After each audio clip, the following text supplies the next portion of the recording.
त्यो बिहे भए यस्तै हुन्छ होइन यो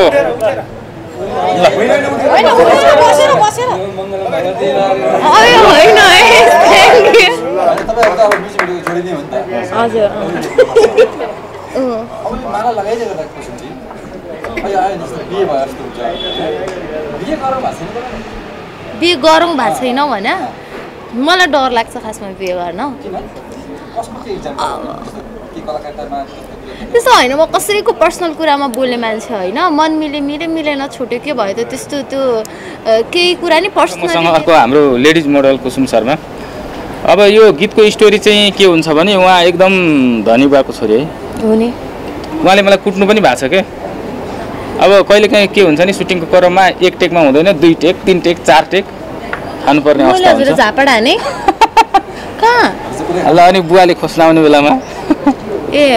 मैले त खाएको नि होइन मैले खाएको नि अनि यस्तो गीतहरूमा हुन्छ ठिक छ उहाँ पनि एकदम मलाई उहाँ पनि सिलसो अब राम्रै भएको जस्तो लाग्यो मेहनती हुनुहुन्छ राम्रो काम गर्नुहुन्छ तर त्यही हो अब यो गीतमा चाहिँ अब उहाँ एकदम धनी बुवाको छोरी हुनुहुन्छ म चाहिँ एउटा घरमा काम गर्ने कामदारको भूमिकामा छु गीत हेर्नु होला युट्युबमा आइसकेको छ हजुर यो सम्पूर्णले मैले बुनेका रहर स्वरूपराज आचार्य अथवा मेरो नाम भुवन के पोखरेल अथवा उहाँको नाम कुसुम शर्मा सर्च गर्नुभयो भने यो गीत हेर्न पाउनुहुनेछ अरू तपाईँको तर्फबाट भनिदिनु हो के मैले कति बोलिसकेँ नि हो घाँटी नै सुक्यो होइन काम गर्ने व्यक्तिसँग तपाईँको जीवनमा पनि अहिले पनि तपाईँ सायदै यो काठमाडौँ सिटीमा डेरामा बस्नुहुन्छ होला अहिलेको समयमा पनि काम गर्ने घरको कुनै त्यस्तो खालको सन्तानसँग अलिक अट्र्याक्सन भनौँ न लभै पुरै नभनिहाल्नु कोही मन परिहालेको छ यस्तो हुन्छ कि लभ भनेको त भाइ हो होइन लभमा कुनै लेभल हुँदैन क्या यो यस्तो उस्तो भन्ने मन जो पनि पर्न पायो नि त मनसँग मन मिल्ने कुरा हो नि त त्यही भएर यस्तो काम गर्ने नै हुनुपर्छ काम नगर्ने नै हुनुपर्छ भन्ने त्यस्तो केही पनि हुँदैन आफूलाई मन पर्न पर्यो अनि मेरो घर छ त नवलपरासीमा अनि मलाई किन काठमाडौँमा घर चाहियो छ त मेरो पनि गाउँमा सप्तरीमा घर छ अब मेरो त एउटा डायलगै छ नि सप्तरीमा घर छ मलाई के को डर छ अब आफू जन्मेको ठाउँ त्यहीँ हुर्केको ठाउँ त्यहीँ 10 क्लाससम्म पढेको ठाउँ त्यहीँ अहिले पनि यहाँ बाटोमा हिँड्दाखेरि यहाँ कसैले चिन्नुहुन्न बोलाउनुहुन्न तर जिल्लामा गइयो आफ्नो ठाउँमा गइयो भने ओहो भुवन के पोखरेल आएछ है भन्ने एउटा मान सम्मान पाउनु नै गाउँबाटै हो क्या माया पनि कुरा धेरै हुन्छ किन उहाँ ओपन मान्छे हो उहाँले आफूले मन पराएको अथवा कोही केही छ भने केही भन्नु मन छ भने सजिलै लेखिदिनुहुन्छ टिकटकमा पनि अलिक पछिल्लो समय एकजनाको पनि माया प्रेमको कुरा आइरहेको छ क्या तपाईँले लागेको छैन उहाँ माया प्रेममा हुनुहुन्छ खै अब म यसको बारेमा केही पनि नभनौँ तर उहाँको मोबाइल प्रायः जस्तो 10 बजीसम्म अफै हुन्छ मलाई यति चाहिँ थाहा त्यही हो सरी म त कत्रो हाँस्थेँ यस्तो कि फोन 10 बजीसम्म अफ हुन्छ अरे कति कल हान्नु रहेछ होइन यस्तो कि म एकदम सुत्छु क्या है मलाई एकदम म राति मुभी हेरेर बस्छु होइन अनि मलाई बिहान सबलाई थाहा नि बिहान कति मिठो निद लाग्छ भनेर म 10 बजेसम्म चाहिँ उठ्न चाहिँ म 8 बजे उठ्न थालेको आजकल अनि डिएनडीमा राखे पछाडि हुन्छ अनि 10 बजे पछाडि मात्र खुल्छ के त्यस्तो होइन होइन होइन कहाँ हो यो बिचमा काम पनि त्यस्तै भयो हाम्रो यो कार्यक्रम गर्ने भन्दा पनि सरेको सरै भयो कि यो गीत सुटिङ भएकै कहिले मङ्सिर या पुसमा सुटिङ भएको है हाम्रो गीत होइन मङ्सिरमै होला मङ्सिर पुसमा सुटिङ भएको गीत अहिले भर्खर सार्वजनिक हुँदैछ भनेपछि अब त्यस्तै हरेक कुराहरू सेड्युलहरू नमिलेर यस्तो भएको त्यो बिचमा उहाँसँग कहिलेकाहीँ कुरा हुन्थ्यो जस्तो कि तपाईँ अहिले हामी भित्र कार्यक्रम भयो आज प्रोग्राम हुन्छ तपाईँले माला लाउनु भएको छ माला खोलेको हो कि अथवा के हो त्यो त माला लगाइदिनु बिजोडी देखियो क्या मैले लगाइदिनु पर्ने त्यस्तो होइन म एकदम अनेस्ट मान्छे हो म जे हो त्यही भन्छु छैन यस्तो भएको थियो भन्न त भन्नुभएको थियो होइन एकदम अब एकदम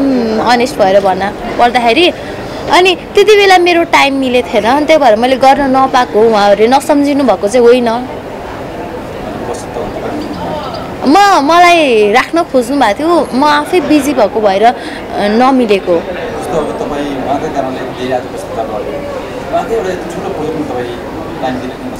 त्यस्तो होइन नि अब हुन्छ नि अब जे भए पनि अब मैले गर्छु होइन सबै काम छोडेर भए नि गर्थेँ होला त्यो दिन यस्तो भएको थियो कि म त्यति बेला भ्यालीमा थिएन टाढै थियो अनि उता बोलिसकेको काम होइन काम त काम हो धोका कसैलाई दिनु हुँदैन कि अनि त्यही भएर अनि म आउनै नमिल्ने भएको भएर अनि त्यस्तो भयो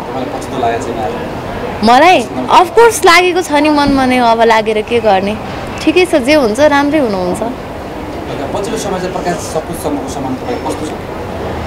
के हुने हो र I love you so much होइन मेरो लागि एकदम हुन्छ नि मैले एकदम रेस्पेक्ट गर्छु उहाँलाई होइन म जहिले पनि भनिरहेको छु म होइन मलाई कसैले नराम्रो गरिदिन्छ भने नि म कोही मान्छेसँग नबोली बस्न नसक्ने खालको मान्छे होइन क्या मलाई बोल्नै पर्छ उहाँले त्यो मेरो केही नै गर्नु भएको छैन उहाँ एकदम राम्रो हुनुहुन्छ मेरो लागि होइन अनि मैले बच्चैदेखि सानैदेखि देखेको सपना मेरो रहर थियो कि त्यो केही बन्ने होइन उहाँले पुरा गरिदिनु भयो अनि म किन नबोल्ने भन्ने कुरा हुन्छ र त्यस्तो छैन केही पनि राम्रो छ भुवन के पोखरेल जो तपाईँको यो म्युजिक भिडियोको जोडी हुनुहुन्छ उहाँ विशेष गरी अहिले कुराकानी सुरुमा के आयो भने आफ्नो बोयफ्रेन्डलाई सार्वजनिक भर्ती गर्न चाहनुहुन्न रिलको बोयफ्रेन्डलाई नै सार्वजनिक गर्न कसै नचाहेको भएर हामी बिचमा ल्याएको बताउनु भयो अब भुवनजी गरिब उहाँ धनी होला म्युजिक हजुर कृष्णजी उहाँ कतिको गरिब र कतिको मायालु उहाँ अब मलाई रियल लाइफको त थाहा भएन होइन रिलमा कुरा गर्दाखेरि चाहिँ उहाँ एकदम लभिङ खालको स्विट मान्छे हो अनि है अनि गरिब ठिकै है तपाईँलाई चाहिँ जस्तो अब म्युजिक भिडियो कोही केन्द्रमा भन्छौँ एकछिन जस्तो धनी मान्छे मनपर्छ कि गरिबमा माया के भन्ने त्यस्तो आफूलाई के मनपर्छ भन्ने कुरा हो होइन अब सबैलाई एउटै हुन्छ भन्ने छैन अब मलाई हेर्दाखेरि त मलाई एकदम अन्डरस्ट्यान्डिङ मान्छे चाहिन्छ होइन एकदम मलाई एकदम केयर मात्रै चाहिन्छ अरू केही कुरा मैले कसैबाट कहिले पनि एक्सपेक्ट गर्ने बानी छैन जस्तो कि आफ्नो हुनेवाला मान्छेहरू प्राय नायिका मोडलहरू चाहिँ अलिक नाट्य मान्छे बस्नुपर्छ कि तपाईँको त्यो रोजाइमा कसै पर्दैन कि अलिक धनी हुनुपर्छ अब होइन भन्दाखेरि नाइस हुन भने जस्तो हुन्छ मलाई हुन्छ नि मलाई राम्रोसँग बोल्दै मात्रै हुन्छ कि कोहीले पनि मेरो एक कप कफीको पे गर्नु पनि पर्दैन क्या म त्यस्तो खालको मान्छे छु सबलाई सोद्धा हुन्छ जस्तो यो म्युजिक भिडियोमा तपाईँ एक गरिब तर माया गर्नुहुन्छ उहाँलाई हुन्छ थोरै स्टोरी भनिदिनुहोस् त सम्पूर्णलाई नमस्कार गर्न चाहन्छु म आज विमोचन भएको मेरै हातको मैले बुनेका रहर बोलको गीतको मोडल साथमा